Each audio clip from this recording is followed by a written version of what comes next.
কয়েক হাজার যুদ্ধ হেলিকপ্টার আছে, ট্যাঙ্কার আছে কয়েক হাজার, পরমাণু পান্ডুবি 250টার মতো পান্ডুবি আছে যারা পানির ওপরে দাঁড়িয়ে যুদ্ধ করবে, পরমাণু ছোড়ার ক্ষমতা রাখে, সেইখান থেকে দাঁড়িয়ে পানির ভেতর থেকে পরমাণু ছুড়বে।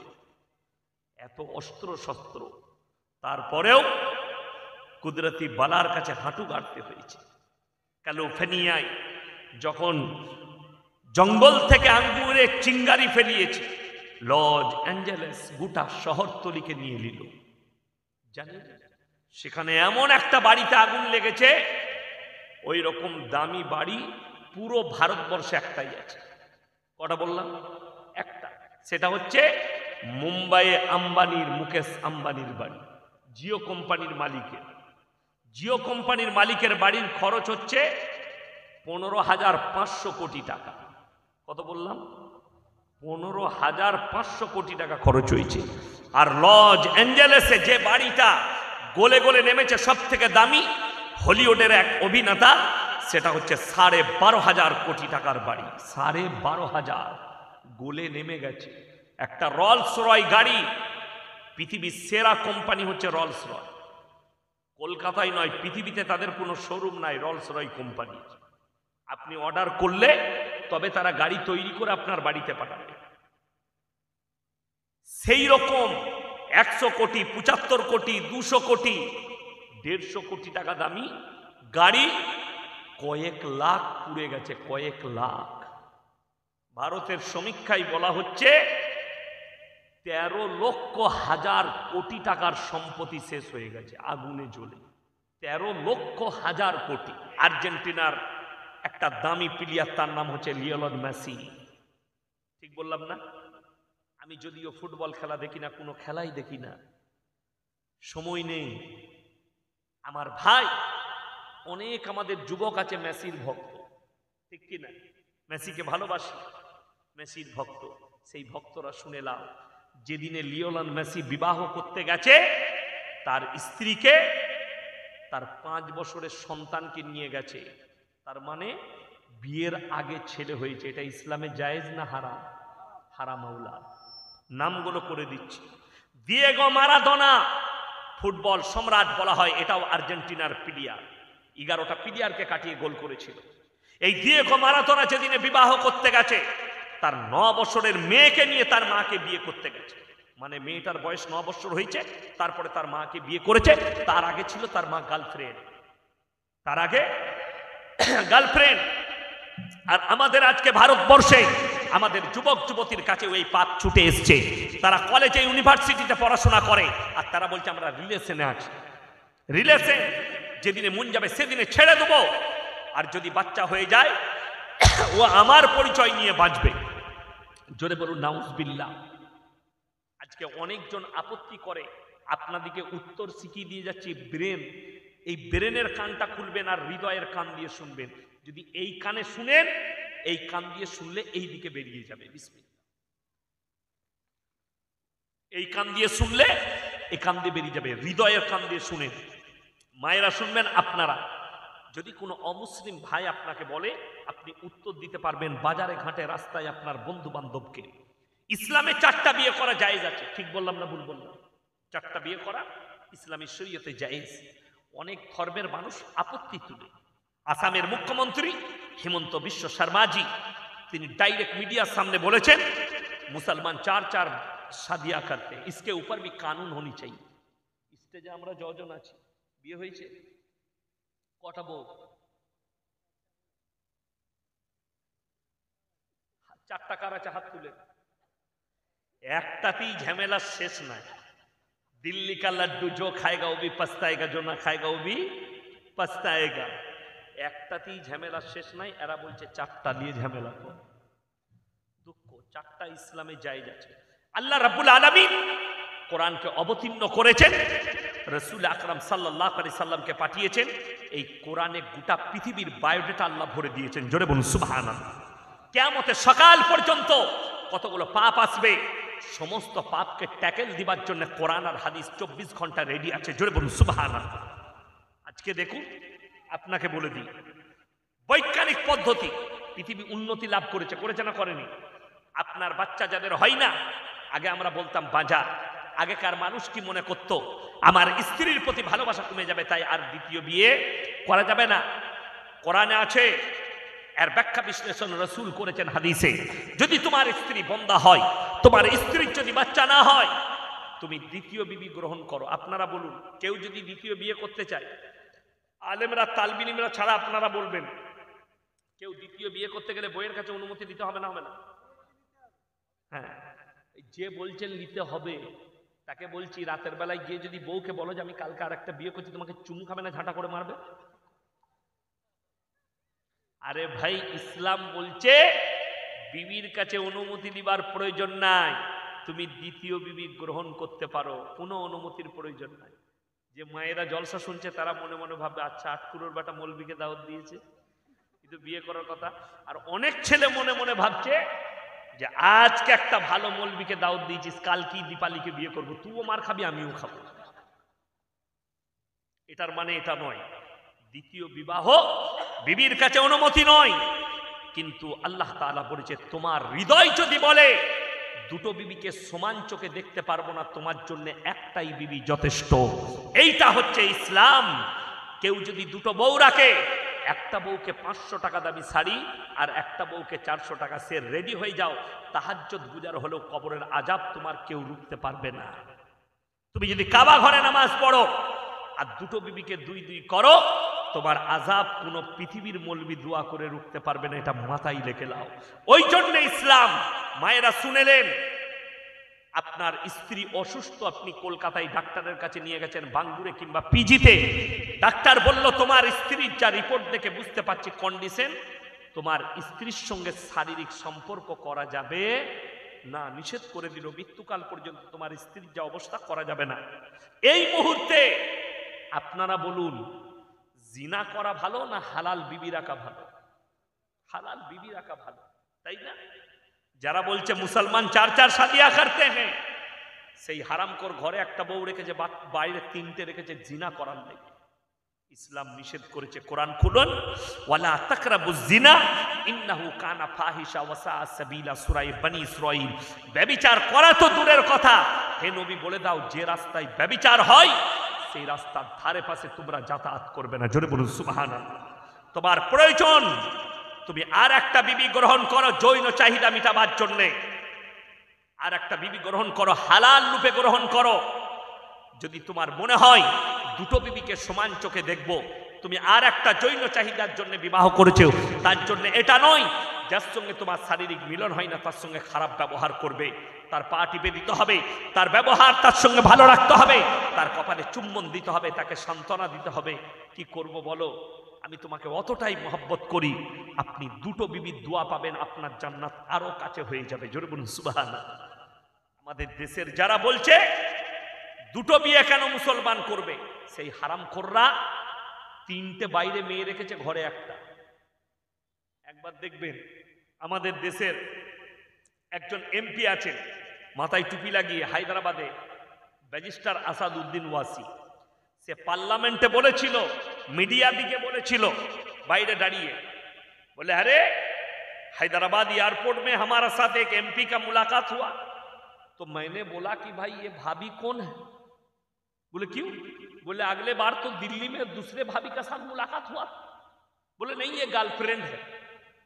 एमपीर कथा बोलছেন উনি, तो उन्हीं की बुझाते চেয়েছেন मुसलमान 2 बीवी रख के हलाल बीवी तो ये हराम है, ये कानून के खिलाफ है। और तुम घर में एक बीवी रखोगे और पार्क में और एक बीवी रखोगे, ये जायज है। কত কষ্ট লাগে বলে দিই, আজকে এটা হিন্দু ভাইদের ধর্ম, তারা তাদের ধর্ম অবশ্যই পালন করবে। কুম্ভ মেলায় বহু ন্যাংটো সাধু ঘুরে বেড়াচ্ছে, ঠিক বললাম না ভুল বললাম? এটা তাদের ধর্ম, অবশ্যই তারা পালন করবে, এতে আমার আপত্তি নেই। আপত্তিটা ওই জায়গায় যে আমাদের দেশে ন্যাংটো হয়ে সাধু বাবারা ঘুরতে পায়, কিন্তু একটা মুসলিমদের মেয়ে বোরকা পরে রাস্তায় কলেজে গেলে তাকে কোর্টেতে কেস লড়তে যেতে হবে। এটা কত দুঃখের বিষয়। আমি হিন্দু মুসলিম সবাইকে ভাবতে বললাম, ব্রেনে ভেবে আমার জলসায় কমেন্ট করবেন।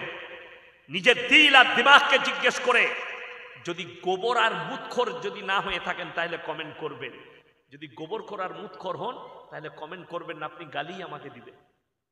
ওই মাসখানেক আগে একটা অমুসলিম ভাইদের ছেলে আমাকে ফোন করে বলছে, মৌলী সাহেব হুজুর আপনার বায়ান শুনে। আমরা আলহামদুলিল্লাহ, আল্লাহ তোমাকে ইসলামের জন্য কবুল করুক। বলে আমার মনে প্রশ্ন আছে, উত্তর দিতে পারবে না? মানে উত্তর দিবার লেগেই তো আমরা আছি, বলো।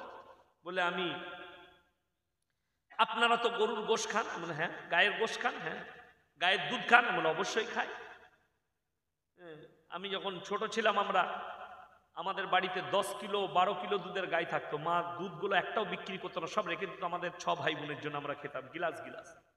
বললে তোমরা গায়ের দুধ খাও, গায়ের গোশ খাও? আমরা মায়ের দুধ খেয়েছে না? মানে হ্যাঁ। বলে মায়ের গোশ কেন খাও না? আমরা দামি কথা বলেছি, গায়ের দুধ খাই, গায়ের গোশ খাই। মায়ের দুধ খান, মায়ের গোশ কেন, মাংস কেন খান না? আমি তাকে বললাম, উত্তর দেবো, গালি দাও না আর কেটে পালিও না। বলে না না, আপনি বলুন। আমি বললাম তুমি গায়ের দুধ, গায়ের মুত খাও? বলে হ্যাঁ। গায়ের গোবর খাও? হ্যাঁ। আমি বললাম তুমি মায়ের মুত আর গু খাস না কেন? তখন আমাকে মা বোন তুলে গালি দিল। আমি বললাম আমি আমার ঘা নিতে পারবি না, কড়া ডোজ। তো সে উত্তর প্রশ্ন করেছে, উত্তর দিয়েছে। আমি তার ধর্মকে ঠেস পৌঁছাইনি। তার ধর্ম আছে গোবর খাওয়া, মুত খাওয়া, খাবে, অসুবিধা নাই। কিন্তু আল্লাহ আমাদেরকে বলেছে তোমরা দুধ খাও। গোবর রক্ত থেকে নিচুড়ে গায়ের স্তনে তোমাদের জন্য দুধের ব্যবস্থা করেছি, তোমরা দুধ পান করো, তাদের বাচ্চারা পান করবে। জোরে বলুন সুবহানাল্লাহ। আল্লাহ আমাদেরকে গোবর মুত খেতে বলেনি, আল্লাহ হালাল করেছে। আমি যে পশুগুলো হালাল করেছি তার মাংসগুলো তোমরা ভক্ষণ করো, এগুলো আমার দেয়া নিয়ামত। আমি তোমাদেরকে নিয়ামত দিয়েছি, তোমরা উপভোগ করো, খাও। আমি অবাক হয়ে যাই, ভারতবর্ষে 80 কোটি লোক মাংস খায়। কত বললাম? 80 কোটি। এটা সমীক্ষা বলছে সরকারের। 80 কোটি লোক মাংস খায়, কিন্তু দোষ কার জানেন? এই 40 কোটি মুসলমানের দোষ। হ্যাঁ, बोले ये गोश्त खाने, गोश्तखोर मौलवी है, ये गोश्तखोर लोग हैं। तो बाकी का 40 करोड़ कौन है? वो मुसलमान है जो गोश्त खाते हैं, मुर्गीर गोश्त खाए, खासिर गोश्त खाए। কত কষ্ট লাগে। গরু গরু খাওয়াটা ফরজ নয়। কেউ বলতে পারবে কোন মৌলবি গরু গোশ্ত খাওয়া ফরজ? ফরজ না, আল্লাহ হালাল করেছে, খাও। যদি দেশে বন্ধ হয়ে যায় আলহামদুলিল্লাহ খাবো না, কিন্তু এত ছাগল খাবো আবার শুনতে পাবি না। কথা বুঝতে পেরেছেন না? পারেন? গোশ্ত তো হাম খাएंगे। বাবা রামদেব দেখেছেন তো ব্যায়াম করে, সকালবেলায় উঠে যোগ ব্যায়াম করছে। অনেক ছেলে বলছে, মৌলী সাহেব সকালবেলায় যোগ ব্যায়াম করুন, শরীরটা ভালো থাকবে। আসারামকে ওকে নিয়ে আয় আমার কাছে, ও একটা আমাকে ঘুষো মারবে আর আমি একটা মারবো, দিয়ে দেখবি ওর পাঁজর গুলোই নাই। কি বুঝলেন?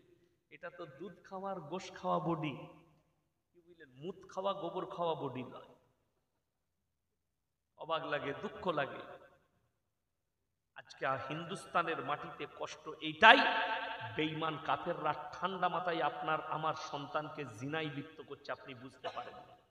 যাদের সন্তানরা স্কুল কলেজে পড়ে, সমকামী নবীজির জামানার পাপ নয়, হযরতে ঈসা নবীর জামানার পাপ নয়, মুসা নবীর জামানার পাপ নয়, ইউসুফ নবীর জামানার পাপ নয়, ইব্রাহিম নবীর জামানার পাপ নয়, ইয়াকুব নবীর জামানার পাপ নয়, ইসহাক নবীর জামানার পাপ নয়।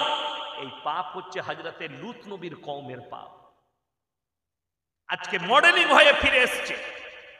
আল্লাহ তাআলা যারা মুসলিম যুবক যুবতী ফেসবুক ইউটিউবে যারা আমার বক্তব্য শুনেন, তাদেরকে অনুরোধ করে বলে যাচ্ছি, যারা আমার বক্তব্য শুনো তাদেরকে বলে যাচ্ছি, যারা মনে মনে ভাবছেন আমরা সমকামিতে লিপ্ত আছি, আমরা পরকীয়ায় লিপ্ত আছি, শুনে রেখে দেও, কান খুলে বলে দিচ্ছি, কান খুলে শোনো।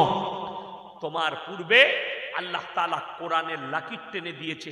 এই পাপের কারণে আমার মা বোনেরা শুনেলেন, দুটো নবীর বিবিকে আল্লাহ জাহান্নামী ঘোষণা করে দিয়েছে, লাকির টেনে দিয়েছেন, এটা আর ফিরবে না। কটা নবী বললাম? দুটো নবীর বিবি জাহান্নামে যাবে, এইটা আর কোনোদিন ফিরবে না। কে কে? হযরতে নূহ নবীর বিবি আর লূত নবীর বিবি। তাদের মারাত্মক 3টে অপরাধ। কটা বললাম? 3টে। এক নম্বর হচ্ছে আল্লাহকে অবিশ্বাস করা, 2 নম্বর হচ্ছে তার নবীকে না মানা, 3 নম্বর হচ্ছে স্বামীর অবাধ্যতা করা। এই জামানায়, আখরি জামানায় বেশিরভাগ মহিলা জাহান্নামে যাবে মারাত্মক 2টো পাপের কারণে। নাম্বার 1 বেপরদার কারণে, নাম্বার 2 হচ্ছে স্বামীর অবাধ্যতার কারণে। স্বামী আছে কলকাতায়, আমাদের অনেক মা বোন আছে 3টের সময় গোসল করে খানা খেয়ে পাড়া ঘুরতে বেরোয়, ঠিক বললাম না? স্বামীর অনুমতি ছাড়া পায়ের নখটাও বাড়ি থেকে বের করা যাবে না, এটা ইসলাম বলছি। যেদিন থেকে পর্দা ফরজ হয়েছে, নবীর এবং সাহাবীর বিবিরা পায়ের নখটা পর্যন্ত নিজের বাড়ি থেকে আর বের করেনি, স্বামীর হুকুম ছাড়া। স্বামীর হুকুম ছাড়া। কেউ যদি গ্রামে বাপের বাড়ি হয়, তারপরেও যদি খবর পায় আমার মা অসুস্থ, স্বামীর অনুমতি ছাড়া যাবার হুকুম নাই, এটা ইসলাম বলছি আমি। একজন সাহাবী শুনেলেন, হাদিসে এসছে ঘটনাটা, একজন সাহাবী চলে গেছেন ইসলামের প্রচারে, তিনার স্ত্রী কিছুটা দূরই, মানে আর কি কয়েকটা ঘরের পরেই নিজের বাপের বাড়ি। মা অসুস্থ, খবর এলো তোমার মা অসুস্থ। নবীজির কাছে খবর পাঠালেন, ইয়া রাসূলুল্লাহ, আমার মা অসুস্থ, আমি কি যেতে পারি? নবীজি বললেন, তোমার স্বামী সফরে আছে, স্বামীর অনুমতি ছাড়া তোমার যাবার হুকুম নাই। জোরে বলুন সুবহানাল্লাহ। শুধু তাই নয়, আবার খবর এলো কিছুদিন পরে তোমার মা মরণাপন্ন অবস্থায়। এরপরে নবীজির কাছে আবার খবর পাঠালেন, ইয়া রাসূলুল্লাহ, আমার স্বামী সফরে আছেন ইসলামের প্রচারে, আমার মা মরণাপন্ন অবস্থায়, আমি কি যেতে পারি আমার মায়ের মুখ দেখতে?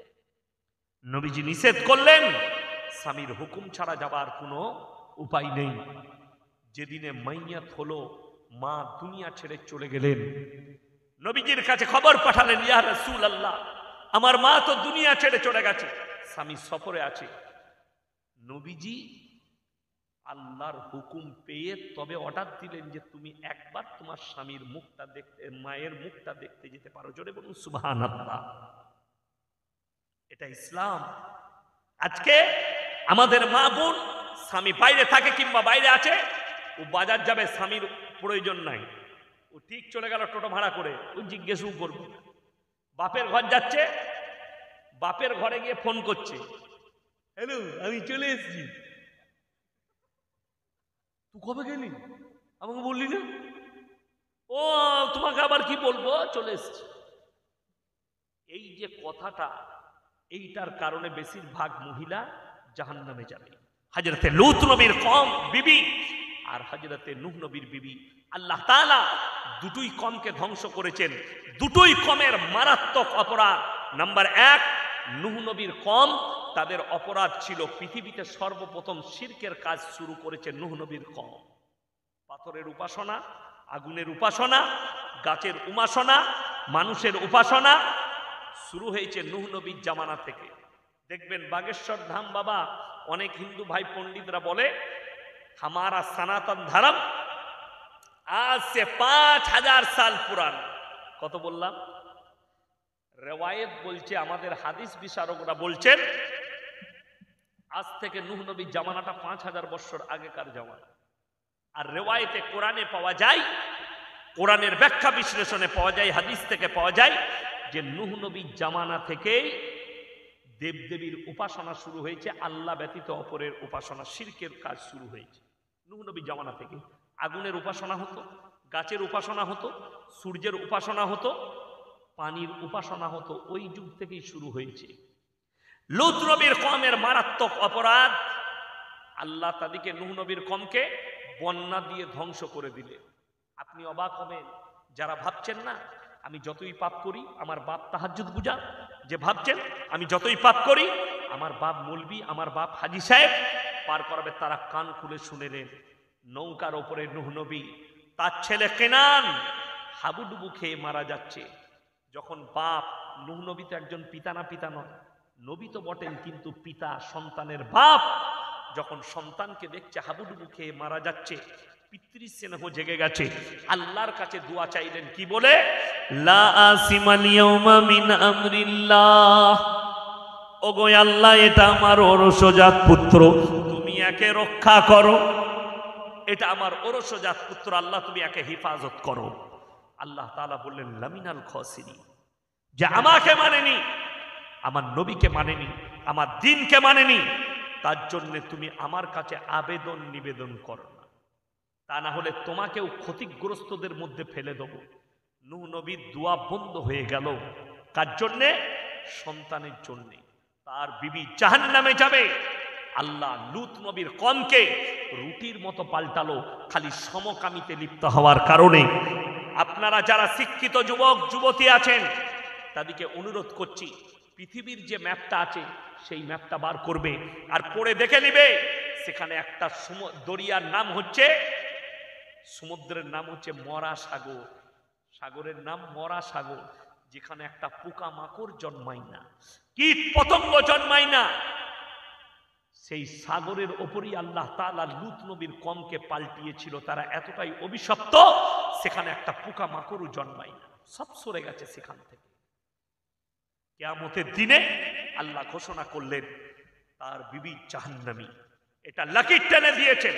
ফেরাউন জাহান্নামে যাবে, ফেরাউনের বিবির জন্য আল্লাহ আসিয়ার জন্য জান্নাত নির্ধারিত করে দিয়েছেন, লাকির টেনে দিয়েছেন আসিয়া জান্নাতি, তার বিবি ফেরাউনের বিবি। অথচ ফেরাউন জাহান্নামে যাবে। আমার ভাই, এই লূত নবীর কওমের মারাত্মক পাপ ছিল সমকামী, ছেলেই ছেলেই বিয়ে, মেয়েতে মেয়েতে বিয়ে। আর নবীজির হাদিস, আখরি জামানায় এই পাপটা মডেলিং হয়ে বর্বরতার যুগের পাপগুলো ফিরবে।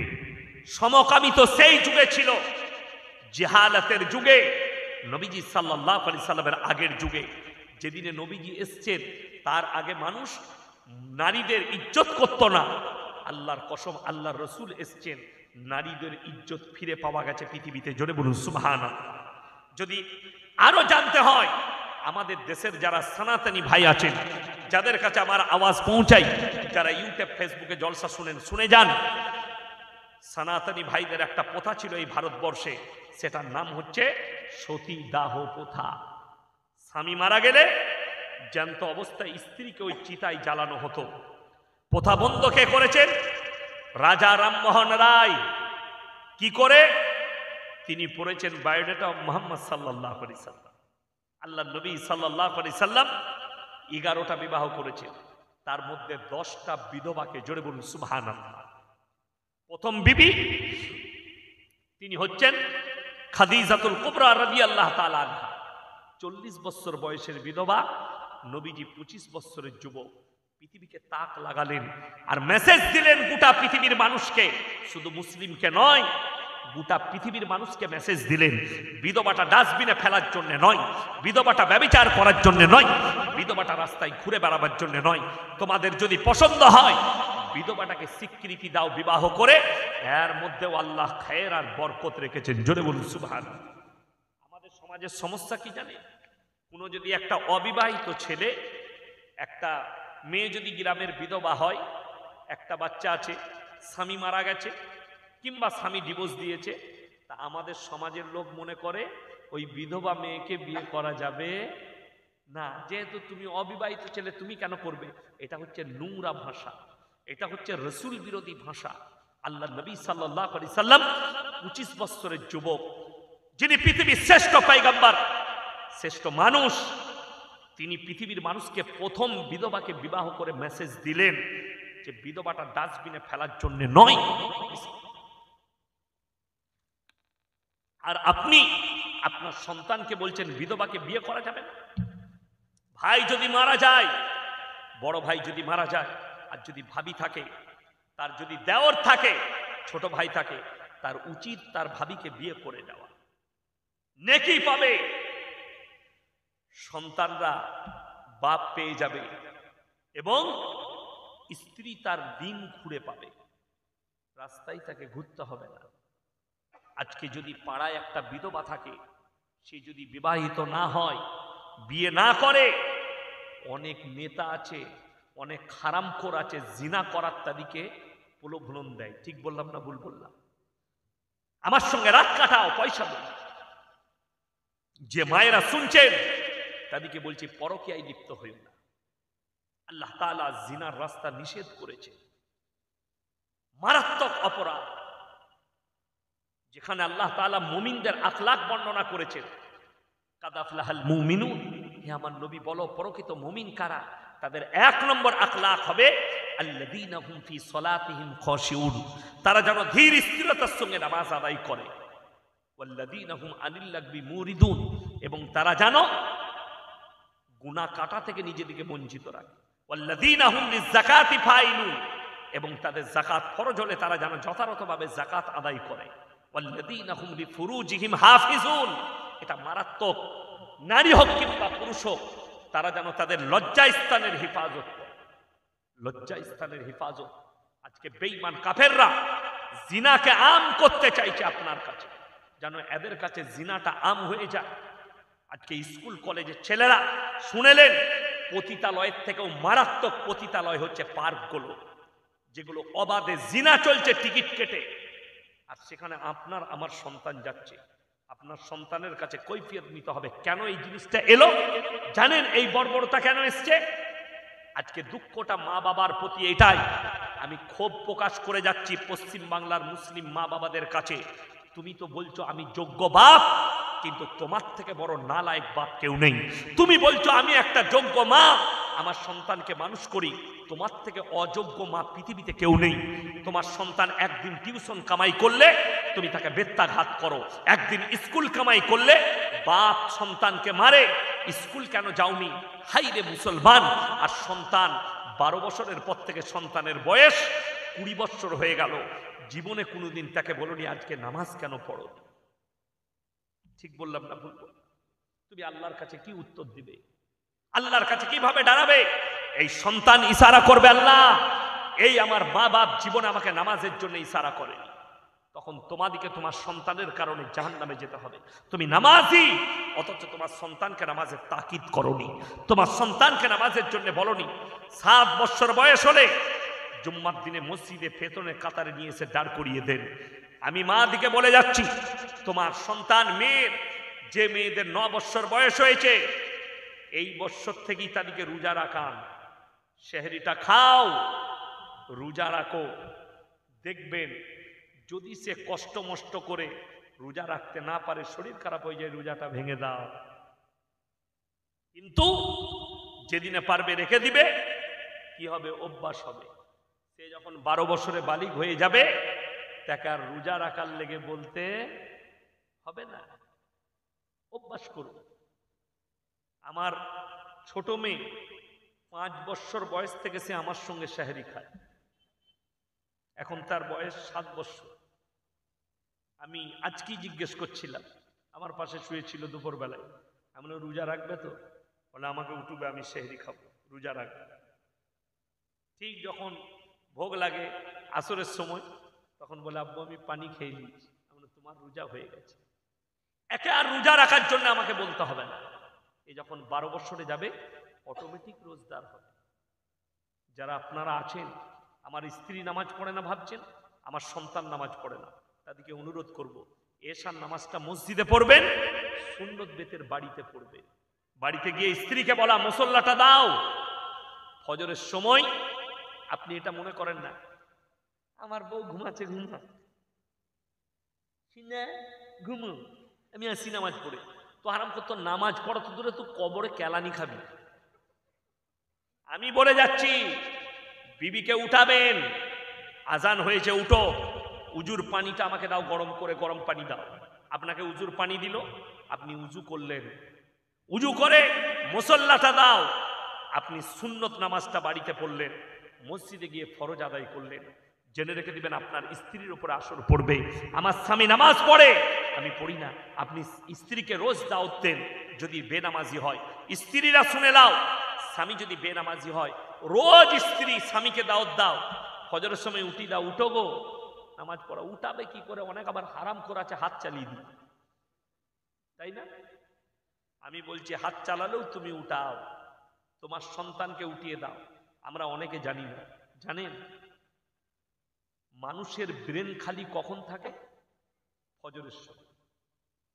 আমাদের যে বাচ্চারা, আমি যখন গুজরাটে হাফেজ পড়ি, সবক কখন শোনাতাম জানেন? পড়া রাত 3টের সময় উঠে সবক শোনাতাম।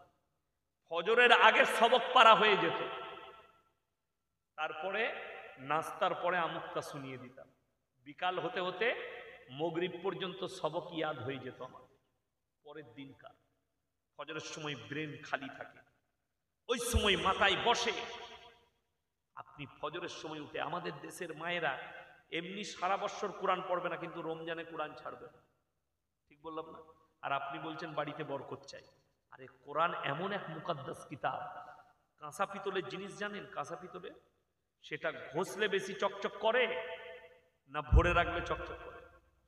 ব্যবহার করলে তবে চকচক করবে। কোরআন মাজিদ এমন এক মুকাদ্দাস কিতাব, আপনি যত ব্যবহার করবেন তত চকচক করবে, যত পড়বেন। অনেক নামাজি আছে, 5 ওয়াক্তের নামাজি, চাচা যান, আমার ভাই নামাজ পড়ে, দেখেন গা তাদের সূরা ওয়াকিয়া মুখস্থ হয়ে গেছে, সূরা ইয়াসিন মুখস্থ হয়ে গেছে, সূরা বাকারা মুখস্থ, পড়তে পড়তে রোজ কোরআন পড়ে। ঠিক বললাম না ভুল বললাম? বহু সূরা মুখস্থ হয়ে গেছে পড়তে পড়তে। আর আমার মায়েরা জীবনে কোরআন পড়বে না, রোজার মাসে খুলবে, দিয়ে পয়লা রমজান কোরআন খুলে আর জায়গা খুঁজে পাচ্ছে না, কোন দিক থেকে পড়বো। আলহামদু বুঝে কথা। সিস্টেম তো ভালো, অসুবিধা নাই তো। আমাদের রাজ্যে, আমাদের দেশে ও 5 পারা পড়ুক আর 7 পারা পড়ুক আর 8 পারা পড়ুক, ঠিক 27শে রমজান আমাদের দেশে শবে কদর। ঠিক বললাম না? হ্যাঁ, আমাদের দেশে জানেন মিষ্টিতে জান্নাত পাওয়া যায়। হ্যাঁ, আমাদের বর্ধমানে এমনি একটাও রোজা রাখে নাই, 27শে রোজাটা রেখেছে। 27শে দিয়ে 5 কেজি মিহিদানা সিদাবো কিনে নিয়ে এসে ইমামকে দিয়েছে, এটা বিলিয়ে দিবে। বলে কি ব্যাপার? বলে জান্নাতে ঢুকবো। তো খালি যা কবরে বুঝবি। আমি বলে যাচ্ছি, কোন মৌলবি যদি বলতে পারে 27শে রমজানি শবে কদর, আমি সেই মৌলবির জুতোর মালা পড়ে যাব। যদি বলে 27শে রমজানি শবে কদর, কাঁচা বিদআত না। আল্লাহ রাসূল সাল্লাল্লাহু আলাইহি সাল্লামের যেটা হাদিস, তোমরা বিজোর রাত্রিগুলো ইবাদত করো, 21, 23, 27, 25, 27, 29, এগুলোর মধ্যে তোমরা খুঁজো, যে কোনো একদিন তুমি পেয়ে যাবে। 27টাও হতে পারে, 29ও হতে পারে। কিন্তু আমাদের দেশে 27শে রমজান কোরআন খতম হয় মসজিদে, আর মারাত্মক মেলা তালা চলে অনেক মসজিদে। এরকম বড় বড় ফিলাসে করে চা করে নিয়ে গেছে। বলে কি ব্যাপার? বলে শবে কদর আজকে রাতে ফাটিয়ে দিব নামাজ পড়ে। বুঝলেন? দিয়ে সারা রাত নামাজ পড়ছে, দিয়ে সকালবেলায় ফজরের পরে বলছে ইমাম সাহেব তো ঘুমাচ্ছিল। ইমাম সাহেব নামাজ, ইমাম সাহেব তোর মতো নামাজ পড়ে,